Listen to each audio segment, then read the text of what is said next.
hope is that we all get it. Don't give in to the pain, just keep living, cause got dreams I'm striving for. So I'm gonna live higher. I'm gonna live higher. I got dreams I'm striving. What's up, guys? It's Toby Rosario, and in today's video I wanted to go over wholesaling from A to Z. We're going to talk about what exactly is wholesaling, how to find off-market deals, leads, what marketing channels, title companies, ARV, MA, maximum allowable offers, how to get the closing cases, how to find cash buyers, all of the above, right? Instead of having all these different videos, I just wanted to condense all that information and put it into one video step by step. That way you're not jumping from video to video. Wanted to all condense it into one video.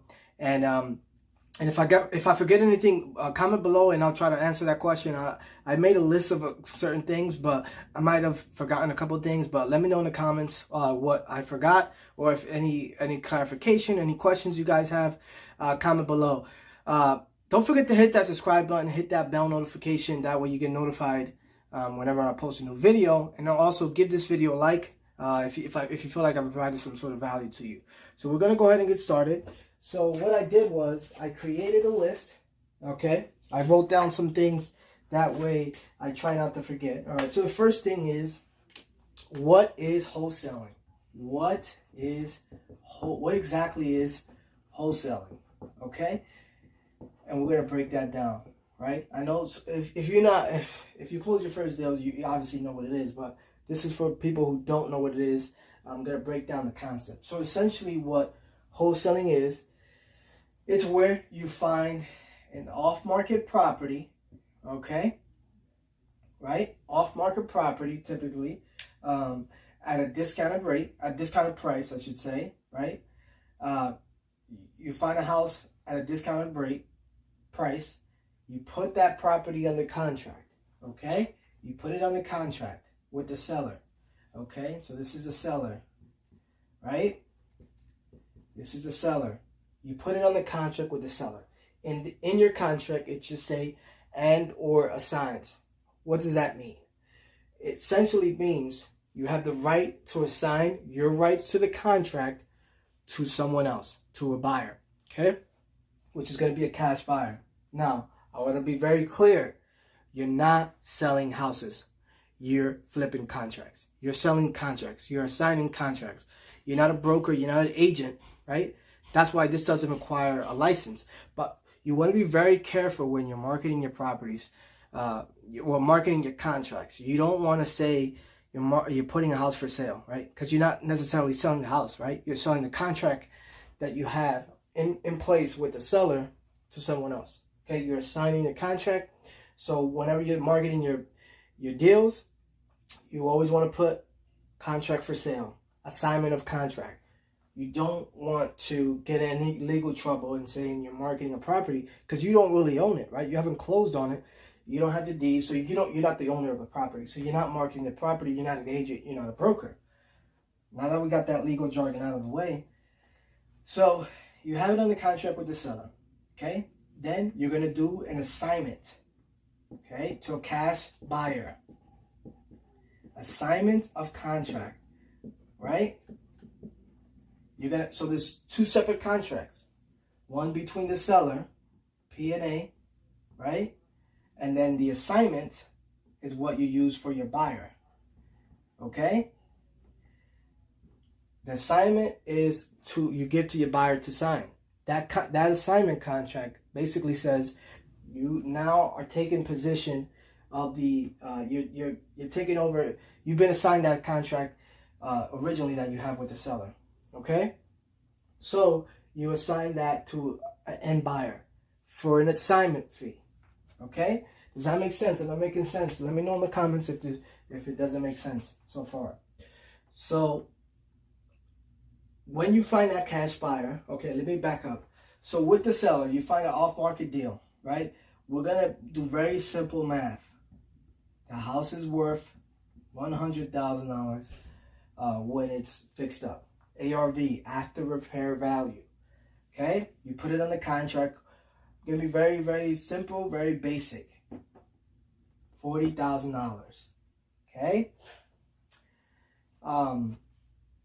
Right? The house is worth $100,000. You have it under contract for 40. You sold it for 50 to a cash buyer. You get the spread. That's your assignment fee. That $10,000 is your assignment fee. You get what's in the middle. Okay? Now, with the seller, your EMD, earnest money deposit, what I do is I put $10 down. That doesn't go to the seller. That goes to the title company where they hold it in escrow. Okay? Now, from your buyer, you're going to get a non-refundable earnest money deposit. Why do you want it non-refundable? Because you want the cash buyer to show that he's serious. You want him to have some sort of skin in the game. You don't want him to back out in the end, and you waste your time. Okay? Because you want to fulfill that. You want to do good by the seller and close on that property on the agreed price you guys agreed on. Okay? That deposit goes to the title company. Okay? That's going to be held in escrow. Am I making sense, guys? Let me know in the comments if it's not making sense so far. Okay? So you're going to collect that EMD from the buyer, whatever that is. I like to use, my number is $2,500 minimum, non-refundable. So if they put that deposit down and they decide, you know what, I'm not going to close on it, they lose that money. They lose that. That's non-refundable. The only way it's refundable if I can't provide clear title, meaning the house that I have under contract with the seller, there's just judgments, or I can't provide clear title. Clear title just means that there's no encumbrances, judgments, liens, mortgages, anything on the property. You have to provide clear title. Everything has to be paid off when you sell that property. Okay, make sense? Okay, so we got that out of the way, right? You guys got the basic. So you find an off-market deal for a price, whatever that price is, and you sell it for a higher price to someone else, a cash buyer. You assign that right. You assign your contract to the buyer. Now, what? So how do we find off-market deals? Okay, there's a ton of ways to do that. Okay, I'm gonna go over all of them. Well, most of them, I should say. There's going to be marketing channels that you can. Marketing channel is just a form of marketing that you can do, right? Most people are starting on the budget. Okay, they don't have a lot of money to start, and that's okay, right? How do you market for deals on a budget? Driving for dollars, very common. It's used all the time. What does that mean? You're literally driving around neighborhoods and looking for vacant properties. Properties that have high grass, mailboxes full, they look like they're in distress. Okay? Here's why that's good. It's free. All you're paying is for the gas. Most of these deals end up being really good assignments. Okay? Because they're vacant, they're absentee, right? Obviously, the owner's not living in it. That's what absentee means. Most of the times it's inherited, or a lot of times it's inherited, and a lot of times they need a lot of work. Okay? So that's a lot of levels of motivation. So this is why it's good. It's free. And you can get deals with doing that. Now, I made several $12,000 deals just off of driving for dollars. So it works. You're going to have to do a lot of driving, though. Just be very clear. You have to do a lot of driving. So that's one way you can do. Driving for dollars, you can do like flyers, right? You can do like flyers, create flyers, pass them around. You can do bandit signs. Bandit signs work. Check your local laws. Obviously, bandit signs are illegal. You can put them down Friday night, pick them up Sunday. Bandit signs work. They work. I close deals from bandit signs. Okay? Let's see what else. You can do Facebook groups. Okay? You can go on Facebook groups. Wow, never mind my handwriting. You can go on Facebook groups. Let them know. Let people know that you're a local investor. You're looking to buy properties that are off market, or looking to buy properties that are. You're looking to buy properties in a certain zip code, certain area. You can also do. What else? Let me see what else you can do. As far as free, you can you can I'm drawing a blank here. Free, you can cold call, right? It's not free, but it's on a budget. Okay. You can do business cards. Let's go into so these are like budgets. So driving for dollars, you can do cold calling. Okay. So let's back up. So driving for dollars. So what you would do is you would drive around neighborhoods. You want to get at least 50 to 100 addresses. It's a numbers game, right? A lot of times you're not going to be able to find the owner. They just might not be ready to sell, or whatever the case is, or it might be bank owned. There's a lot of situations. That's why you need a lot of vacant addresses. Okay, so you want to get 50 addresses minimum. Now there's tools out there, or you can just keep it simple. You can just have a notepad, write down the addresses, and I'll explain what you do after that. But there's tools like what's that called? Deal Machine. It's like $50 a month. What that does is you drive around and then you find the address that's vacant. You take a picture of it. Tells you who the owner is, and you can send a postcard to there. And within the app, you can also skip trace it. I personally don't use it. I just use the pen and paper. Maybe I'll do the Deal Machine sometime down the road. But it works, right? Whatever works for you. So what you're going to want to do is when you get those addresses, you're going to put them in an Excel sheet. Okay? Then you're going to want to skip trace them. What does that mean? You want to find out. So when you go on the tax assessor website, county tax assessor website, it's going to tell you who the owner is. Right? So a lot of times what's going to happen is, so 123 Main Street, you look it up, let's just say it's 123 Main Street. That 123 Main Street might show the same. So they need a property address and a mailing address. If they're the same, you have to skip trace it, obviously, right? Because the information is after repair value. So you with me, guys, so far? So I went over what exactly is wholesaling, okay? And then I went over some of the lists, some of the marketing channels that you can do in order to start getting sellers to give you a call.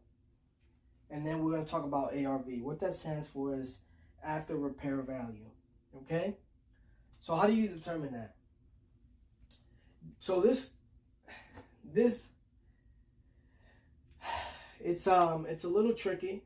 Here's why I say that, because it's important, right? It's important to know what the house is worth, okay?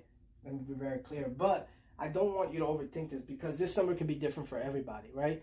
So it's not, as long as you're close within this number, right, you should be fine. So all you have to do is essentially just find three comps that are, so let's say you have a property, 3 bedrooms, 1 bath, 1,500 square feet, and that same property with the same details within a block or within one block sold within the last 3 months for $150,000. So all you have to do is find similar properties. You have to compare apples to apples, 3 bedroom, 1 bath with the same square footage. You have to just get 3 comps, so that your property, whatever property you're looking to put on the contract, just make sure you compare it to something that's comparable to that one. So if the one you're looking to get on the contract, make sure it's 3 bedrooms. So let's assume that one has 3 bedrooms, and then 1 bath, and then the square foot is 1,500. You have to find a property within a certain radius, right? Within a block or so, and recent within the last 3 months that sold, and so that's your comp, right? It shows that after this property is fixed up, the same type of property details, bath, square footage, after it's all repaired, this is what it'll sell for. So you're just looking for recent comps, last 3 months that have sold, and then you just grab the 3. You get the 3 averages, you get 3 comps that have sold, and you'll have a pretty rough idea of what the house is worth. Now, the most accurate way to get comps, the realtor. Befriend a realtor. To be quite honest, I haven't used the realtor for comps. Right? I use several sites. Zillow. Again, this could be different in your market. Don't take my word for it. You have to do your You have to do your own due diligence. You have to see what works for you. Ask local wholesalers, see what works for them. Zillow, these are the free ones. Zillow, iComp, Redfin, what is it? Realtor.com, Total View Real Estate. Those are some of the websites you can use. All I'm looking for is recently sold that are comparable to the property I'm trying to put under contract. That's essentially what I'm looking for. Within the 3 months, right? And if I'm really confused, like if I'm really having a hard time comping, I might request it from a realtor. But I haven't had to do that yet. But if you're worried, obviously there's services out there like PropStream. I heard they're really good with comps. They're like national MLS comps. So go check them out. But I just get them from these sites. I get an average of what recently sold comps that are comparable to the property I'm trying to put under contract. Same square footage or within the range, and bedrooms, right? As long as I'm looking for sold, right? Sold, meaning that they're sold, they're not pending, and they're not like 2 years from now or a year from now. You're looking for things that are recently sold. And that's essentially, don't overcomplicate this, guys. That's essentially how you get comps. If you want more in-depth, I think I have a video. You would have to go through my video library. I provide a little bit more direction on that, but try not to overcomplicate it. You need to be within that range. And if you're really worried, ask for a realtor to give you some comps. Okay? And then how to determine maximum allowable offer.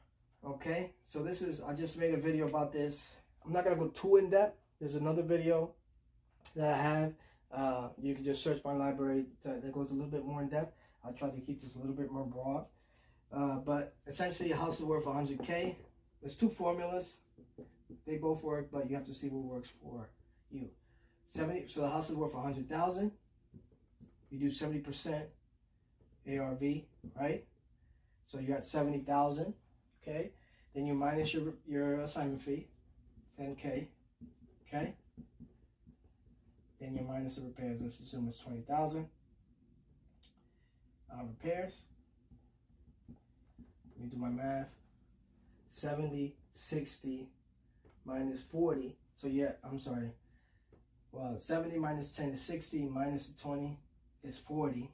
So this is your maximum allowable. Now, keep in mind, let me move this up a little bit. Not sure if you can see that. Keep in mind, 40, okay? 40, you don't offer that automatically, right?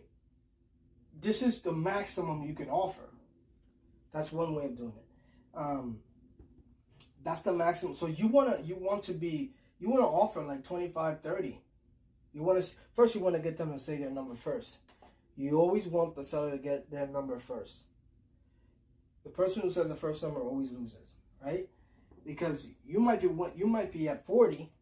That's the highest. They might be at 20, 25. You don't know. You want them to throw their number out first. You already know what your number is in your head. You know what that number is. You know where you need to be at. This is the maximum that you can offer.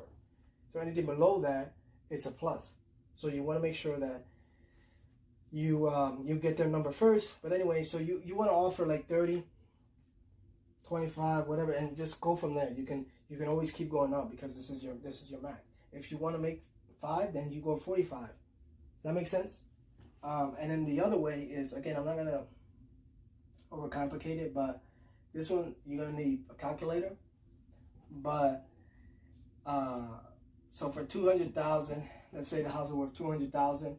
So investors typically like to see a certain percentage return on their investment. So everyone is different, right? Every investor is different. Some investors, or in your particular area, they might want to see a 12%, 15%, 18%, 20%, whatever the case is. You have to figure that out. You have to know that, right? We're going to keep it in the middle, about, let's say, 15%.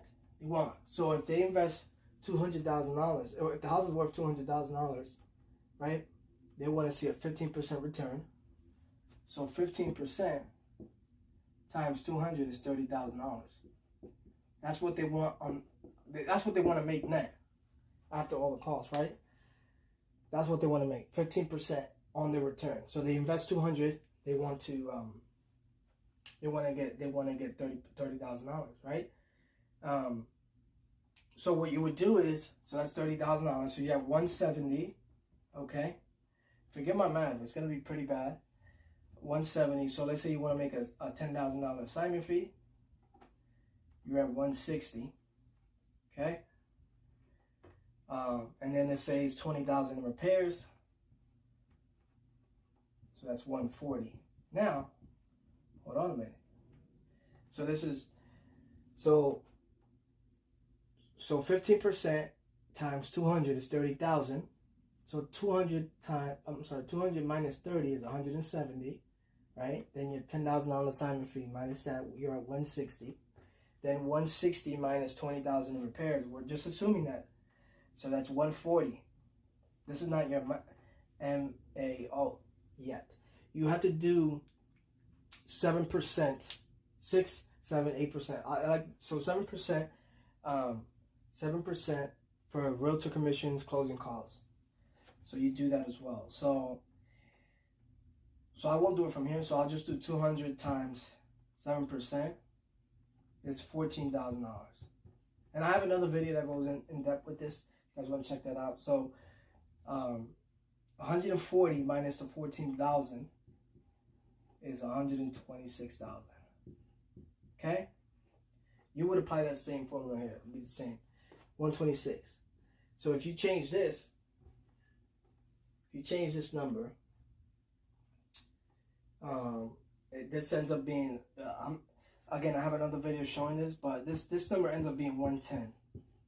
Okay? You see the difference? You see the difference. This one's 110, 126. Here's why this is important. Does this number work? Yes. Okay?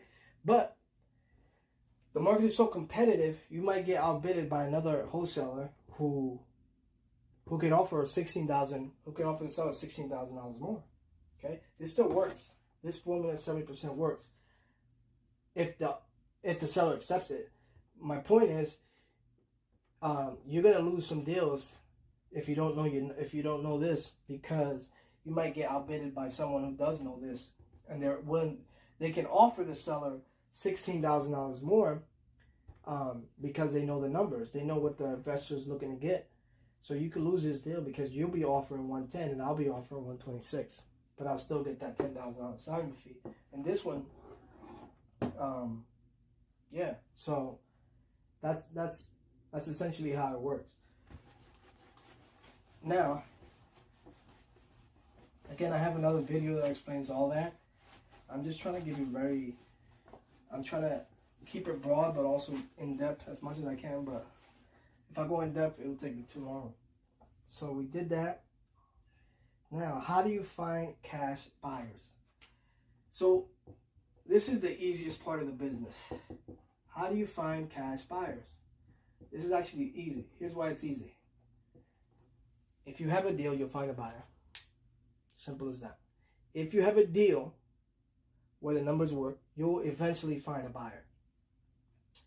Okay? So, if you don't have a buyer, you don't have a deal. Okay? But we'll go into how do you find buyers. Bandit signs. Ghost bandit signs. Those are great. 3-bedroom, 2-bath. They work great. 3-bedroom, 2-bath, 3-bedroom, 1-bath. 100,000. So what you'll do is you put them in an Excel sheet, and then you're gonna use skip tracing services that do bulk. Okay, so I'll have the links below. Batch skip tracing. It's a good service. I use it. Need to skip. Good service. I use it. What they do is they essentially look up. They went through a database and provide you with new information on the property owner, new phone numbers. Once you grab those phone numbers, you're gonna give them a call. Hey, my name is Toby. I was just calling in reference to that property on 123 Main Street. Just calling to see if you had any interest in selling it, or would you entertain a cash offer? That's just yes or no, right? Pretty simple. It's vacant, so it's probably behind on taxes. They probably can't afford to fix it. They probably inherited, whatever the case is. So those are good levels of motivation. So once you skip trace those numbers, you give them a call and you keep following up with them and keep doing that. And you always want to keep looking for new leads. Okay, so that's one way. And then so it kind of falls in with cold calling, same thing, right? But to do it on a higher scale, you're gonna get thousands of numbers. So you're gonna get a list. Okay, so here's the type of list: absentee, tax delinquent, vacant, divorce, pre-foreclosure, code violations, probate. Okay, so those are all the type of lists that you can target. Where do you get those lists? I'll have the links below. List source you can get, absentee you can get through list source. I'll have the links below. Probate, I'll have the links below. So assessor's data. Tax delinquent, you can get that from, depending on your state, you can get it from the county. You might have to pay. Or if there's services out there that sell that list. Rebo Gateway sells that list. Successor's data. Probate you can get from the county, or you can get it from Successor's data. Okay. Most of the lists you can get from your local county for free or a small fee. If they don't have it, or you want to get it through a service, I'll have the links below. List source for absentee, probate, Successor's data, Rebo Gateway, tax delinquent. Who else? There's a whole bunch of services. I'll recommend them in the links below. Comment below and let me know what other services you guys know of that sell lists. But those are the lists. So absentee, vacant, divorce, pre-foreclosure, tax delinquent, code violation, probate. Those are the general lists that you can target. Okay. So with cold calling, you can do it with several thousand numbers. So what you would do is you would let's say you have a list of 2,000. Okay. You would upload it to these services, not skip tracing, need to skip. You will upload that list to that service and they'll bring you back a number. Now, keep in mind, you're not going to get 100% hit rate, meaning you're not going to get 2,000 numbers. You're going to get about 70%, 60 to 75% of these numbers back. You're going to get numbers back when they do the search. Okay, so that's going to be about, it's going to be like 1,400 something numbers. So that 1,400 numbers, instead of hand dialing all those numbers, you can use an auto dialer. There's two out there that are there's several out there that are known. The most common one is Mojo because it's pretty user friendly. The only issue, there's different types of lines you can use. So there's a single line dialer. You can dial up to 80. You can make up to 85 calls per hour. And there's a triple line dialer. What does that mean? It's actually going to be calling 3 people at the same time, and whoever picks up first, that's who answers. Once you're done that call, it calls the other person, and it keeps doing that. It's a lot more efficient instead of hand dialing each number. So I recommend if you have a big list, if you want to use a dialer, I use ZenCall. I have the links below. If you want to use Mojo, you can go ahead and do that. MojoSells.com. It's just a little bit pricier, but it's a lot user friendly. So it's like $150, $160 a month. ZenCall is $90. I'll have the links below. Okay, so if you want to do cold calling, if you have a big list, highly recommend $1. If you don't, you can hand dial each number from your cell phone, or you can use CallRail. Okay, you can use CallRail to dial those numbers, or you can just use your cell phone. Let me see what else. Okay, so then so that's that. So you can do. These are the marketing channels. So you can do like driving for dollars. That's his own separate channel. You can do cold calling on a bigger scale. If you're doing several thousand numbers or a couple hundred, I would recommend using $1. So cold calling, direct mail. So direct mail works. Okay, I have a video where I show you guys exactly how I made $17,000 on a deal using direct mail. Okay, direct mail is essentially where you send them letters or postcards. They work. However, in today's market, it's very competitive, so it turns out to be very expensive. Now, the way to minimize those costs for direct mail, if you're on a budget, there's several ways to do that. You can stack your list. Okay? What does that mean? I might be going all over the place. I might be going all over the place, but I have a general outline of what I wanted to talk about, so you guys can have a better idea. All right, so direct mail, so you can stack your list.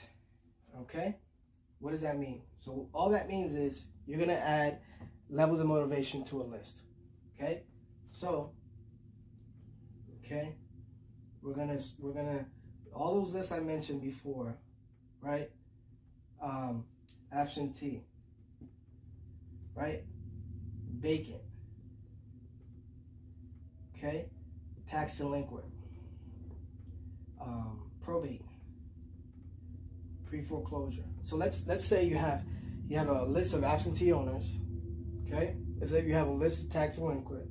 Let's say you have a probate list, okay?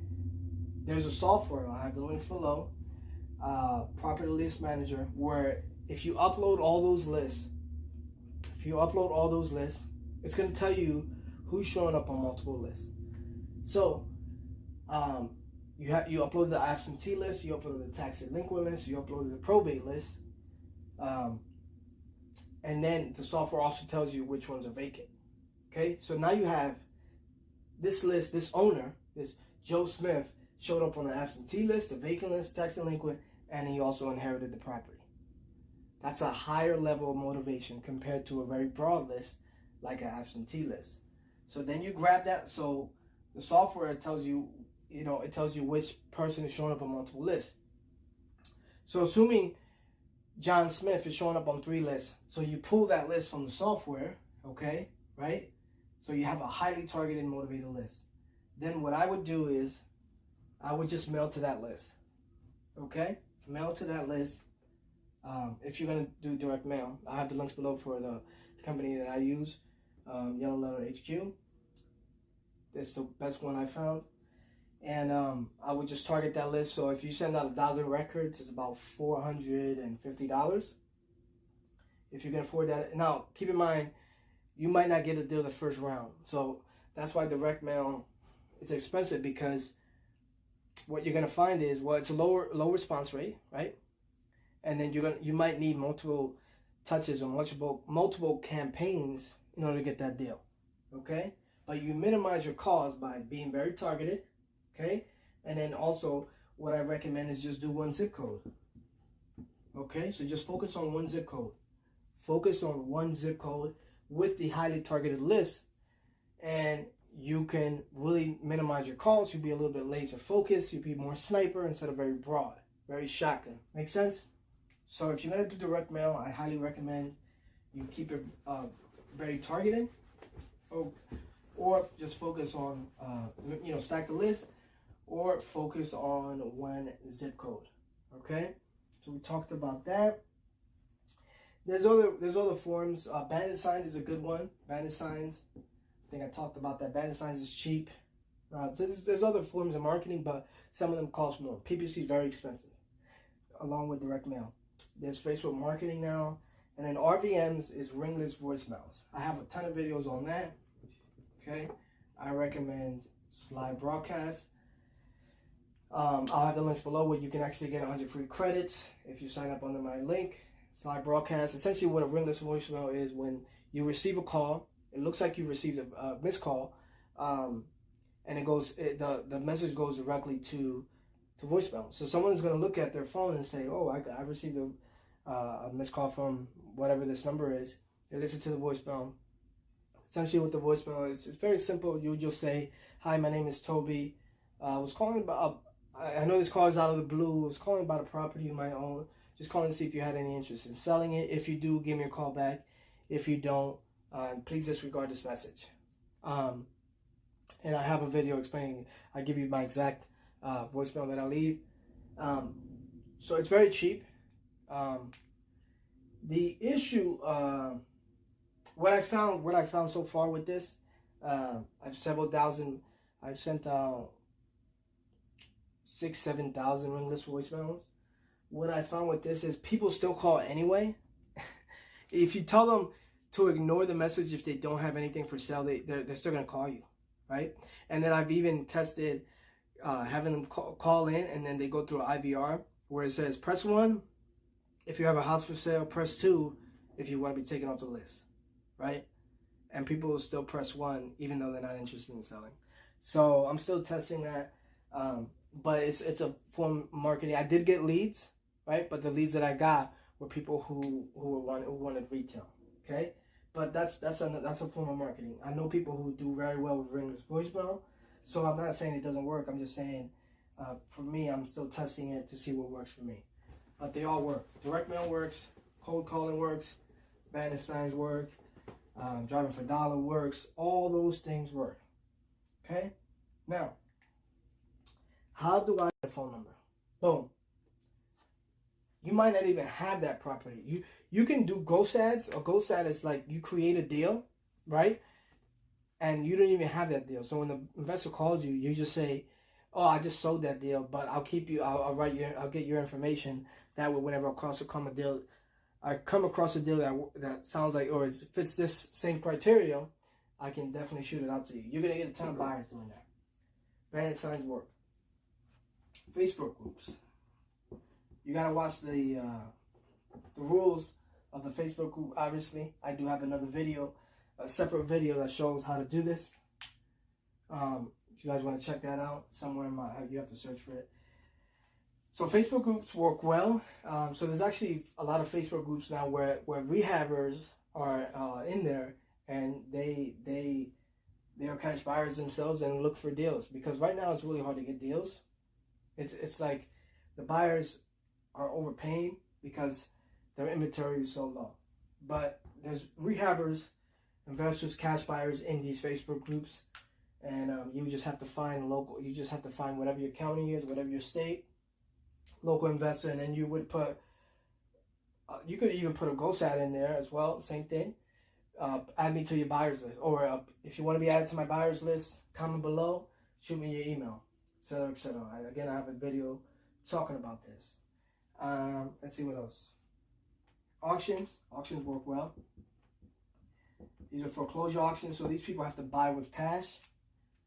They have to put an earnest money deposit the same day that they buy the property, and they have to buy with cash. So these are good buyers right here. Let's see. You can do the list source hack, how to find the cash buyers. I have a video on this as well. Pull the high zip codes, and you can buy that actual list instead of just doing the zip. You can buy the actual list and see who the actual buyers were. You can do you can sign up to other wholesalers list, track the properties that they have for sale, track it when they're sold, and then you can look up whoever bought it through the county tax assessor website. I do have a video on that as well, so go ahead and check that out. So those are some ways you can do that. Now, title companies.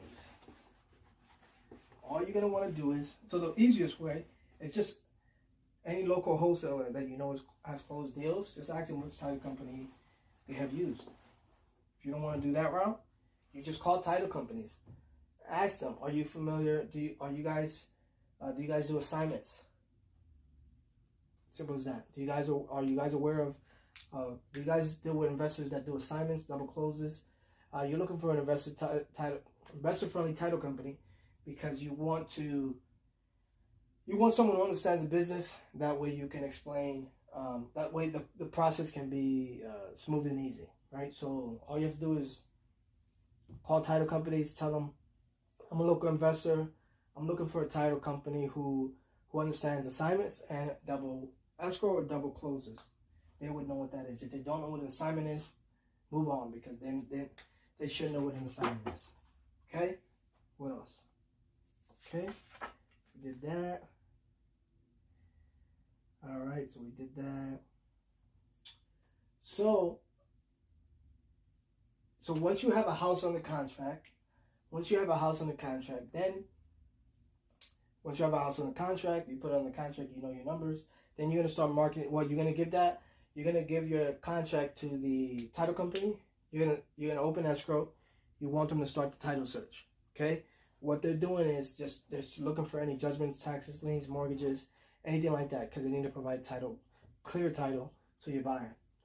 So while they're doing that, you're going to be marketing the contract, right? Not the property. You're going to be marketing the contract for sale to a cash buyer, okay? Then, and you're going to use the ways that I talked about. And then once you find a buyer, you ask him, he has to sign an assignment contract, right? You ask him for an earnest money deposit, whatever amount you feel comfortable. I do $2,500. There's people out there that do $5,000, $10,000. So depending on the size of the deal, but so I do $2,500 minimum, non-refundable unless I can't provide a clear title, right? So then once you have that deposit, they'll send that to, that's going to be held in escrow with the title company. And so once that title search has been clear, you guys decide on a closing date.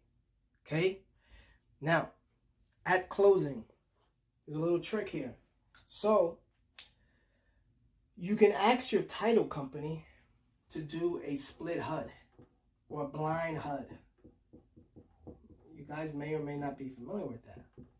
So what a blind HUD is, right? Split HUD or blind HUD. So blind slash split HUD is essentially, so when you do closing, you get like these HUD statements. It just breaks down all the numbers, contract for sale, all the numbers of the property, right? So what this does is the seller is going to get only the seller's portion of the HUD. She won't see the buyer side, so she won't see your assignment fee. So she'll only get the let me just explain. I'll be right back.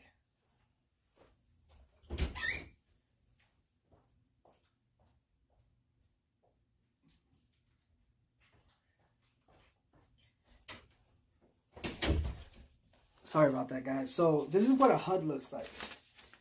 Let me try to black out some stuff. But this is what a HUD looks like. Okay? So this HUD goes over all the property taxes, gross amount from the borrower, all that stuff. So what you can have your title company do is a blind HUD. So where the seller is only going to see her portion, right? She's only going to see, so in this example,